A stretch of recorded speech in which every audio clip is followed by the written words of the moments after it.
Welcome to another Tzuzamen. Hello, Hi, Tzili. Tzip. Hi. Hi, Nitzan. Hi, Dede. Dede is the boy under the hat, and Nitzan is the girl.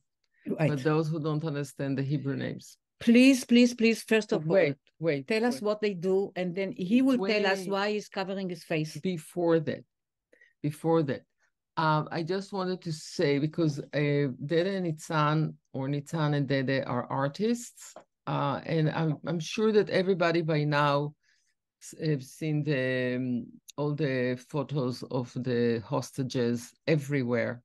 It's everywhere. Not at NYU. And not at NYU. Okay, that's another story. But everywhere, I mean, in the papers, on the screenings, in the outdoors buildings, museums. This is their project. Wow. These two did it with Tal Huber. Tal Huber, the graphic designer. Okay. Guys, tell us, how did it come about? But listen, I'm sorry. We talk to a person who covers his face. We have to. Yeah. So first, what we're going otherwise to will think he has. We're going to explain. Yeah, why... I can say in a few words. I mean, Yes. I'm an anonymous artist for over 15 years. I keep my identity as a secret, and Nitzan knows how you look like. I'm not sure. We can ask her after. Do you remember his face, Nitzan? They're a Yeah. couple, by the way. I know. Yeah. So the thing is that I prefer my art and my creations to be in the front, and for people not judging my art because they know me, just because they found my art and they can tell their own story inside it. And that's roughly the idea. We can talk more, but yeah. And I'm the opposite. I'm the face of the two of us. And when we need to make an interview or something like that, I usually go and show my face and I represent both of us. And I stay like that. Yeah. So both of us started our way around the year 17-year-old, and you the same. We both started as graffiti artists. I started as a visual poet who wrote my poetry on walls in the public sphere around Tel Aviv. And he did the same, but not visual poetry, but his paintings. He's mostly famous for his Bandaid symbol, as you can see, Band-Aids all over. I am the Bandaid. Probably the Bandaid boy. Sorry? The Bandaid boy. Yeah, the Bandaid boy. So that's how people used to call me, because I obsessively covered the streets with Band-Aids. That was after my military service. It was out of post-trauma event that I can now say it was post-trauma, but back then I didn't know exactly why, but I was searching for this symbol to communicate. That's what I found, and I obsessively painted it everywhere. So basically, we've met. We first met each other's pieces of art in the public sphere in Tel Aviv before we put the faces together. So basically, we connected.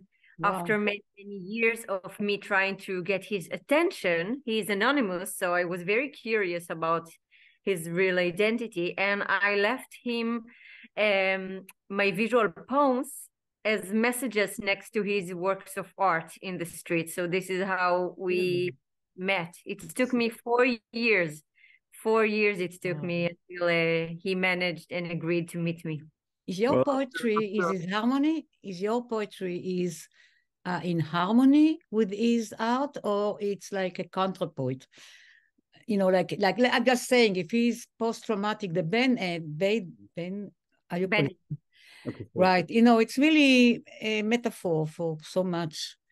So I just say, if your poetry, which I will have, you know, if in times it was like very poetic. My poetry is very poetic, and it's sometimes very minimalistic. It's very short. It might be long, but I come from trauma. So the beginning of my career with my poetry is dealing with trauma that I experienced in my home. It's personal, and it doesn't come from the military. It comes from an early age. But trauma attracts trauma. So we've met each other. Yeah. Unbelievable. So it's really, I mean, I can imagine myself the dialogue between his image and your words, you know, the poetry. It is a real dialogue. I don't create only Band-Aids. I add more and more different symbols. Yes, I saw some of it, right. But right now, this is what we see, right? Yeah, so... When did you start to work together? Because then you did separate works, but now you do it together. So when you do something together, you put the poem work together with his painting, or you just bring a piece and he brings a piece and you decide to put it together? I think every time we start and continue in different ways, every time the inspiration comes from a different point and we reach a different point. Sometimes it's the poetry leading, sometimes it's the image, sometimes it's the location. It can be anything. Yeah. You know, we have few artists in Israel who are using not poems exactly. I'm thinking about Yair Garbuz. I'm thinking about even Tomarkin, Michal right? Neiman. Michal Neiman. They use text. Right, they use text. Yeah. I'm aware for sure. They are using text through their entire careers. But their creation is very different than what I do, because I am really a poet, but a visual one. So I'm not a painter. I am just painting with my poetry. So it's very distinct. It's very different. And the poems that I write are half of the meaning of the piece. But it's not interpretation of the piece, right? Or it is? No. It's not. And October 7th war caught you here in New York. Right. Yeah. Right. So what happened? Tell us, how did you come about with the photos? Because I just asked Tzili just before you came that it will be interesting. I don't know if you want to go into it about I don't know if to call it how wars affect art. Yeah. But we'll get to it later. First, tell us about how it intrigued. Now we can talk about how the war affects art, because the project that we're planning to speak now, you can say that it's kind of an artivism project. So you can start. I mean, we arrived to New York on September 1st, and I mean, we came here because we got accepted to a residency program. So we both planned to be here for 3 months, to have a studio here, to create a new body of work that it will be like a collaborative project. And that was the main direction, but we didn't know exactly what we want to do. And of course, we started to organize and everything, but then 7th of October happened, caught us really, like everybody else, really in shock and not prepared for anything. And we had to cancel all our plans, because immediately we knew that we have to do something, that we have to come up with a project and spread the message and spread awareness about what really happened. And we wanted to do it immediately. We did not, we couldn't physically. We felt like we are burning, that if we won't come up with something in the next 24 hours, that we will just want to toss ourselves from the building or something, because we just couldn't bear the idea of sitting down quietly and not doing anything while the country is going through hell and people are being kidnapped. So we did like 24 hours of brainstorming. We were approached also by Tal Huber, which is a graphic designer who sits in Israel. And when we had the idea, we told her about the idea, and then we started sketching and preparing the poster campaign. Right. In the beginning, originally, our first idea was to create the posters that you all know today, which is the face and the word kidnapped and some details. We wanted to do it on milk cartons, like they do about missing kids. Exactly. So this was our inspiration. This was the original idea. But very fast we understood that it will be too complicated and that it will take too long to execute. Produce, you have to produce product. Yeah, and even if we want to do it guerrilla style, it will take us forever to reach every supermarket in New York, or if we want to go outside of New York. So we decided to do a little blow up of this advertisement and prepare it as a poster that can be hung in the public space. So we searched for this kind of advertisements from the past for inspiration.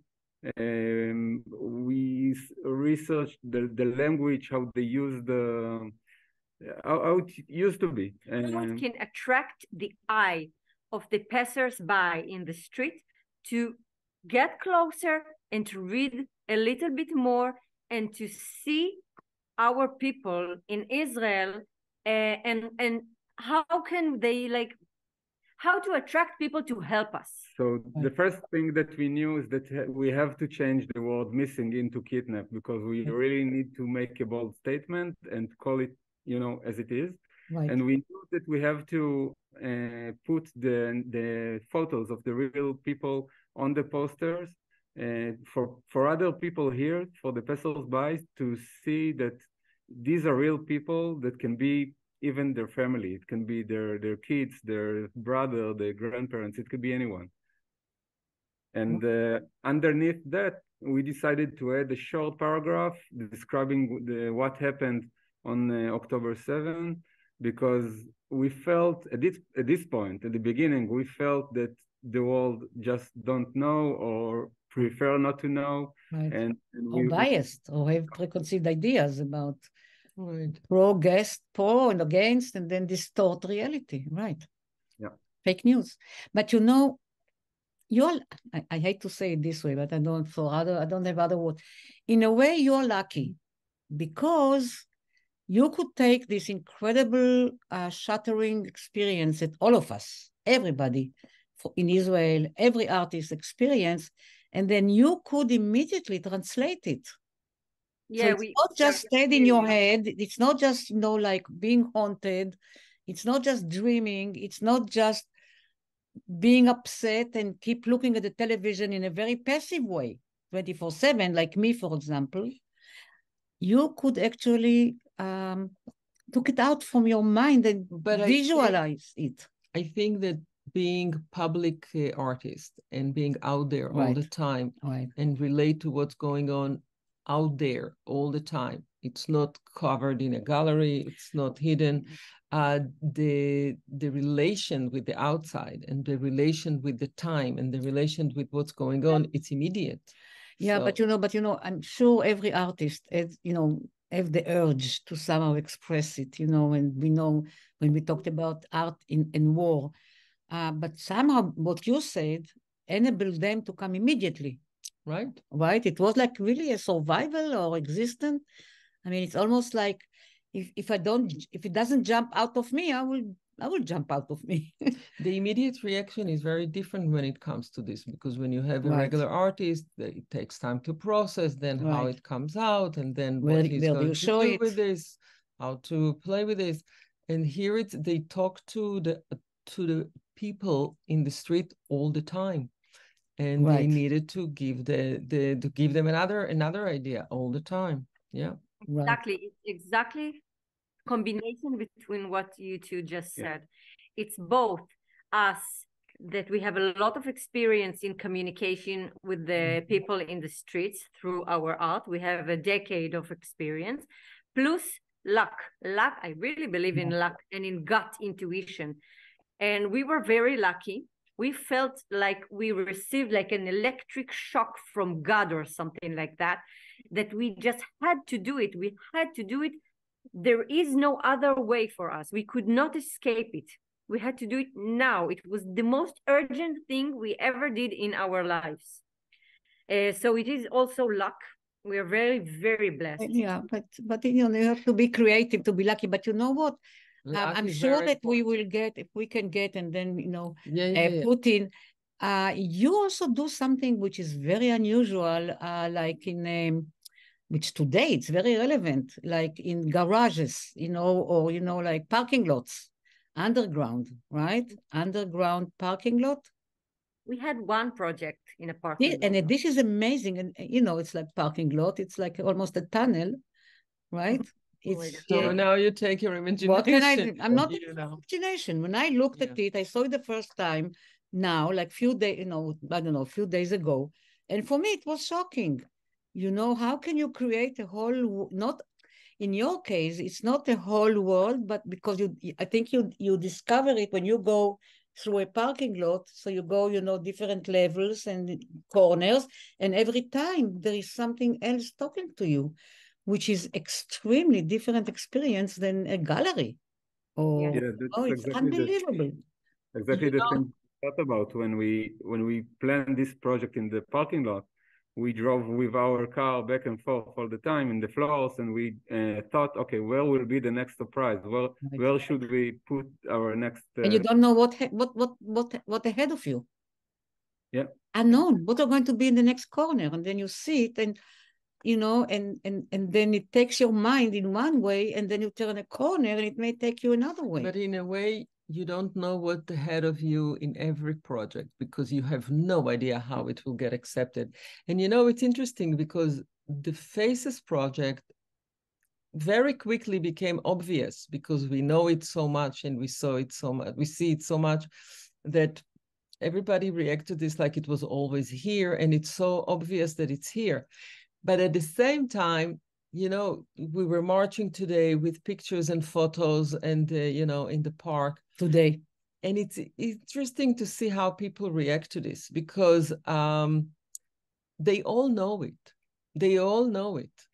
And they either say, oh, you can see that they support, or they are like, dismiss it, or like, you bother us, or thank God it's not us.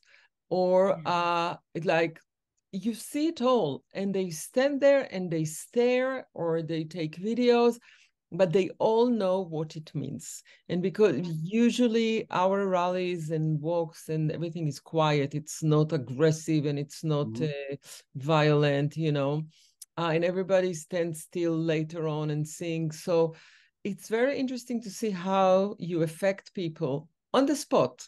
Right away, and you create some common language, even if every's taking it differently. But you look at the facial expression and you look at the body language, and I look at you guys, and you are completely I'm not saying you are transparent, right? But at least I can look at you and see maybe there is subtext in the way you look, or subtext in the way you hold yourself. And then I look at you, and I cannot read you. I don't have a key. You don't want me to have a key to, so I wonder, you go and you create images that I must react to them. And I look at you, I don't know my reaction. Let me hear why he's doing it. Why to cover your face? So like I said in the beginning, that's exactly what you mentioned is exactly what I'm looking for, because I want people to react to my art. I don't want them to react to me. I don't want them to think if I've been studying with them at high school, at the university, or served with them in the army. I don't want them to know who I am. If he is Ashkenazi or Mizrahi, if he's rich or poor. All I want to know is that if they see my art, if they react, if my art is good or not. I want the art to be the concept. I want my art to be in the center, and I don't need them to know, my reaction. That's why I hope that but I guess you are in your art in many ways. Okay. But you obviously know the immediate reaction that everybody looks at this picture and they see you all covered. It's exactly like the other side. Yeah, and it's like today, but today, first of all, in the corona, we got used to it. Okay, let's say. But then we had 2 years without the corona. Without masks, not without the corona. But now we have those, I don't compare, I'm just saying, I look at you and I'm sorry, I'm a brutal, but like it's what they saw, now in Israel, when the Hamas came in, they came in with, some of them with masks. we are aware, but we don't have the choice. Everything is time specific and concept specific, and of course that with time, if it's Corona or something else, people tell their own story and reflect to what happens around them. I'm sure, I know that. I'm also not used to have a lot of video interview. This one is very rare, actually, what we're doing now. I don't take a lot of photo myself, especially not with a mask. I always put my art in the front. So in this case, it's rare, and that's maybe why it but it's very powerful, but it has, I hate to use this. Yeah, there is a subtext, because I look at you and I ask myself, of course, you can have different interpretation, like what you are hiding, or I run to images that remind me of that, but more important, your art. I agree with you. You can really philosophize the whole thing because you're using Bandaid. And Bandaid is covering but it's not most of his art. And it's positive. The thing is that it's black and white, so it's a little bit like kafia, so you get confused. But if you can really use it as a message and make it more positive, and you can heal with this cover. It doesn't solve your problem. But the first second is like, whoa. Yeah. And then if you like, it gets softened a little bit. So what is the art, and what the effect of war on art in general? It's very interesting, this conversation about the Dede's covering his face with the Band-Aids, because we've been through, because of this campaign, this guerrilla campaign, we were interviewed in more than 80 different medias. Yeah. For example, we went live on Fox News, CNN, NBC, like every major broadcast. Because they can recognize you on the street, but not him. I'm kidding. Yeah, but he did like that. He went online like that. And, every time after it airs, we receive immediately like a backlash in our social medias. About what? But nobody ever expressed like anything towards his mask or anything. People Nothing. took it was they got used to it, Not only got used to it, but accepted like very smoothly. Yeah, it was never a problem. So that's why I always think it's also the baggage of the person has when he meets me. So I understand why for some people it's harder, but actually most of the time it's really okay. Yeah, it's like a meeting. But in performing art, how do you call it? Performing art? Do you know this performing art? It's almost. Yeah, but we are not performing. But you are not performing. Your art is. Yeah, I understand. It's okay. I mean, it's also okay to call it a performance. I don't mind. For me, it's not your intention. But I don't mind. So how warp affect art? In what way? In your case, it's clear. In our case, it's clear. Actually, it's very, very clear. So I can only give you that example. I cannot really explain how war. I can only speak on our behalf. So this war really changed our lives. Basically, after we started this campaign, we dropped out of the residency program completely. Oh, really? Yeah, we dedicated the past 40 days, Dede and I voluntarily just worked on this campaign in order for it to remain relevant, to do all the interviews, to run the systems, the website, connecting between people. And it cost us in any with everything. We lost our opportunities. We lost everything here. Money. Oh my God, you have no idea. But we really are devoted with every bone in our body. We received death threats all the time. We had to relocate from apartment to apartment and to escape. Wow. Our lives had changed completely, but we are so privileged to be on the good side and not on the bad side of the coin. Right. But I think you just mentioned, so you both have what you call traumatic background, but doesn't matter if it's war or it's childhood trauma. But I guess all your art is, I'm asking, is all your art is really coming from trauma based. Trauma background, or most covers other things like hope, like fantasies. Yes. Yeah, but I would say maybe 80-20. Let's say most of our art, symbols, Hopefully. poetry, everything, it starts from personal traumas that we also find to be other people's trauma in a way, in communities' traumas in a way, because so many people, share the same problems, same trauma, and everywhere. Of course, in communities or in countries like Israel, but also we have common problems. If we say one thing in Israel, we can relate with other people Sure. like abroad or Emotions are the other emotions. side of Right, we the. all have the same emotional codes. You're right, all of us, everywhere. Same emotional codes. Ideologies are different, but But emotional codes are the same, right? Yeah. But I look at you. I don't know if I may say it, but you look in love. Although I cannot see your. Yeah, why not? We it are. doesn't matter. I can read it in your 11 eyes. I years. can see in his eyes. We are 11 years together. Wow. And tomorrow we are getting married in Oh, the same really? hall. And wow, Congratulations. Listen, I'm married since I'm 20. If you need any advice, you know how to get to me. The best one is not many things are worth fighting between. True. But 11 years, you look like spring chickens. But anyway, tomorrow, wow, we are so privileged, mommy. Huh? Wonderful, wonderful.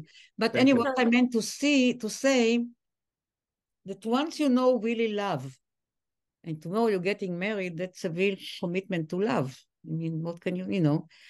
I'm sure it's also in your art. Yeah. Like human compassion, like containing the other. Yes, we try. Feeling of love can bring a lot. It fills you up with images, which I'm very happy that it's not just the trauma. Trauma really brought us to this point so far, but I think Dede and I released a lot of the trauma baggage already, also through the artistic processes we've been through, and now we can actually contain other people's traumas too. I think this is one of the reasons why we care so much for the hostages. I mean, everybody cares, but some people do more and some people do less. And we feel like we really devoted ourselves completely to that topic. We could have stayed in the program and watch TV, whatever. Right, but what I do. So we can really contain with a lot of happiness other people's problems right now, because we really feel it in our bones, like they are us. I see them as my family members almost. I mean, not the same, but really almost as if they were my own blood. Yeah, but you actually went and you actually lived the moment. Doing your project is living the moment, what we say. You have to be at the moment in order to really talk like you. How you feel about them. We also, along all this way, 40 days, we were also talking directly with the families, like doing this project. And we feel like totally committed and part of the whole thing, of course. So. You know that I'm thinking about all your process coming out of trauma. You're so hopeful and you're so positive, and you draw all your pictures, everything is like trying to get to a better place. And your ability to stretch and get more and more into you, because you're talking and you're communicating with a public. So now it's personal, but you have room for a big public to take it in and to work with much bigger public, and really be on it. It's a beautiful process. Yeah. It's a beautiful process. But tell me something. Are you afraid? So you grew up in Israel, right? Yeah. So whatever you experienced and whatever you went through, but now when you go back, you might you might find a different, it will be only 3 months you'll be away, or maybe 4 months. Like I'm going on the 12th back after 3.5 months that I was not in Israel. Wow. And I wonder what I'm going to find.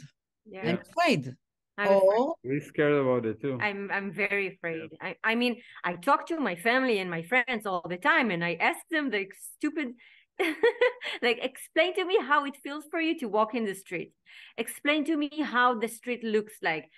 If people are sitting in cafes, and I ask them like the tiniest questions about the reality, because I have to feel how it is to walk in the streets.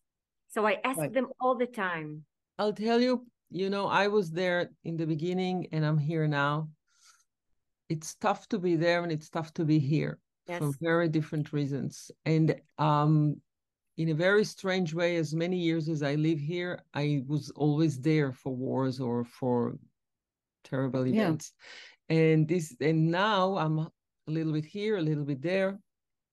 There's something about being there that is good, because you all go through this together and you can help and you can walk and you can march and you can, volunteer. When you're here, it's so far away, so you worry more. The tough feeling is the same. You feel a little bit helpless and you worry for what's going on there. At the same time, things are not great here now, so you worry for what will happen here. The whole atmosphere is the same. The details are different. Little bit details are different. And you'll find, listen, when you go home, you go home. You know what's going on in Israel. I'm sure you tasted some of it before. Just that this one was a big hit. Very big. It's one of the main reasons that pushed us to do actually what we did, because we were so helpless here. We've been in New York. It's not our home. We feel like visitors. We don't have a real safe home here. And we also felt that our safe home back there is like being destroyed. And we felt like we have to act because we were so helpless. So we definitely understand what you say. And I can say yesterday, by chance, we just saw some news article, on the screen. It was like 40 minutes of, and it was from 2 or 3 weeks ago. I don't remember exactly, but it's suddenly, it's like a jump to reality. You feel a little bit better, like how the streets feel like back home. What is the vibe? What people I see them walking in slow motion. Emotions, everything, because we are here and so disconnected from this daily life and the routine in Israel, because we're fully committed to the project. We're working nonstop, and sometimes from time to time you get this like punch in the face from reality, and you understand another detail that happened, another vibe that you can feel from here. And after you talk with someone back home, after you see a video from there, these are the things that makes like a reality check. Right. But I'm sure it feels good to be a good servers, because you serve such a big community of people that thank you, it's very nice to be petted with. How you are welcomed by the art world in Israel? Your colleagues. I know you don't care maybe, but forget caring or not. But... No, I'm totally honest with you. Most of the people never approached us, never said a word.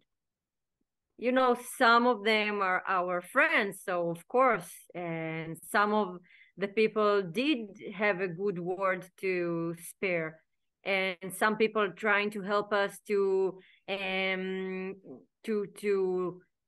find donations and to support us somehow, and some really good people connect us with important people to maintain this project and to spread it all over. But the majority of the Israeli art world didn't say a word.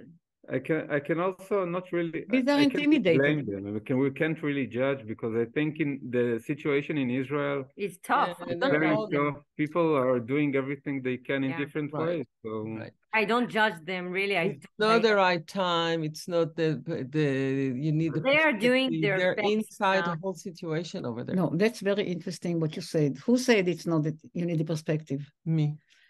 You're very right. Also, I think about films, how long it took for the first film about Vietnam to come out after the war. It was maybe 10, 15 years, You and need perspective. but we in Israel, things are happening so intensely that it's so hard to reflect. You don't, you want to reflect, but boom, you get another event. But, we all grew up in a never-ending war. But what happened now really threw us completely. And I almost want to hug you and bless you for finding the language to react. Because what you did is you like this word, humongous. You know this word? I only know it from her. Humongous. It is humongous. What you did is, so I always, I teach films at NYU, so I always, I wonder if my students, how far can they reach and change attitudes through their films, or the screenwriters through their scripts? And look at you. You got up in the morning, and within, 48 hours, you find a huge way to touch people and maybe move them. I'm sure some of them move them in many ways, for good and for bad. Right, and forever. Yeah. Yeah, but Dede will just go and turn up the light. Some light, maybe. So we won't be in the dark. But no, you're not in the dark, and it's nice, a little bit of shade. Yeah, it's half like a half. Yeah, the light comes from one side only. Oh, wow. But I want to ask you, Dede, where is he? He's coming. Yeah, but I just want to add something before you ask. We don't feel satisfied at all. We don't have a lot of happy moments that we feel. No, we're not talking about happiness. We're not talking about. If you will be happy with yourself, you're not. I'm sorry for this amazing phrase. If you will be, like boom, I am like Tarzan, boom, boom. If you don't have doubts and other questions coming, I don't know. We know the circumstances are tough. We know the whole situation is shit. So it's like we're not talking about happiness. Dede, are you going to have this shmate on your face tomorrow at the wedding? Yeah. Yeah, of course. Oh, really? Oh. Yeah. Tell her it's not a shmate. It's an identity. It's an identity. I know. It's your signature. Come on. I have a few other masks. You have other shmates? Or maybe, no, even better, art masks and everything. Yeah. Oh, but I couldn't bring everything with me from Tel Aviv, it was too much in the suitcase. I don't have insurance for that. And, did you invite? But when you have a baby, so I will cover him too. A little bit. Jewish art. So when is the baby coming? I didn't say that. So are you going to have a Ben Gvir or Smotrich tomorrow in your wedding? Yeah, if they're coming, yeah. Okay, because we accept everyone. You have to go back to them too. To their wedding? No. Enough joking. Okay. This is serious. This is very serious. Those guys, and what you are doing, it's the opposite. I mean, what you're doing is really, the way you're building, and they're destructive, right? But also when you make their pictures that everybody is just looking at the black of the eyes, you know what you do? It's like open people's heart. It's unbelievable. Or close. I mean, some people can say this campaign closed their hearts because a lot of people are tearing down our posters. So because they don't feel they were. It's a brainwash. They feel very much. They were they're against it. That's why it's for good and for bad. They shut their heart. It became a symbol of arguments. It's not, people don't even see the faces. They tear down faces of babies and a lot of people. they don't see the faces, they see it as a symbol of Israel and symbol Yes. and the point of argument, and their argument is like put it up or tear it down instead of shouting at each other. That's right. So what's next except this wonderful, wonderful occasion of getting married? You know, we always feel like we are not doing enough, and every time we say, okay, what's the next step with this campaign? Right. And we are feeling a bit stuck because every day we receive like very confusing news from like the Israeli Hadashot. News. Like, for example, today they said that the negotiation team with the US government is really, really developed by now. So every day, Dede and I and Tal and the team is like saying, okay, should we plan the next step? What do we do now? I mean, almost every evening. Right. The unknown is so, the unknown is scary. You know, sometimes it's not like sometimes, you know, I don't know, I'm eager to know what will happen yet tomorrow. This is not the case. Yeah. Because the unknown may uncover a lot of devastating news. We know that, you know? So, yeah, look at us. We are all upset, very upset. We are sad. It's very heavy. Right, very heavy. right. Listen, I'm so happy you came. I'm so happy you came to us. Thank you. Guys, but I'm just talking about the next steps of the campaign. Right. I mean, there are three options, in my opinion. I'm sorry that I'm even saying it out loud, but we have to think about it. One is that all of the ones that are still alive would be released. The second is some of them will be released. And the third, that they are dead. We need to think about those options too. Although Biden said today that he thinks that most of them are alive, whatever it was. That's the only thing I have in mind. But I mean, where is the direction of the campaign with each and every of those three possibilities? Yeah, but still, I know since the moment we started this campaign, since the very first moment, we didn't know, we couldn't predict what's going to happen the next day. We couldn't predict what's going to happen until the evening of the same day. And we went step by step by just what happened during the immediate seconds, like minute after minute.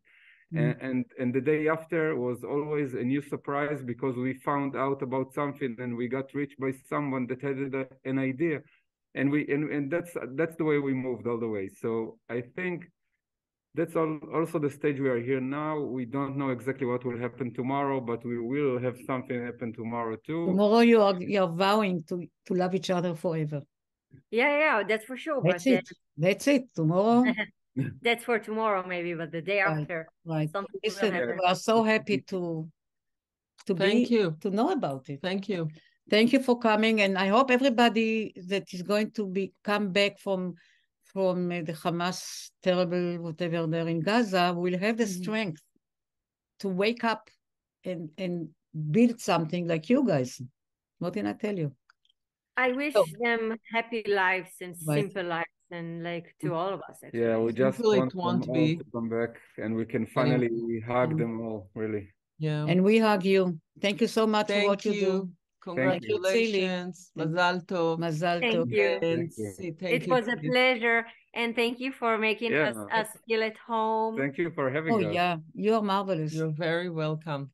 And see you all next week. Okay, Bye.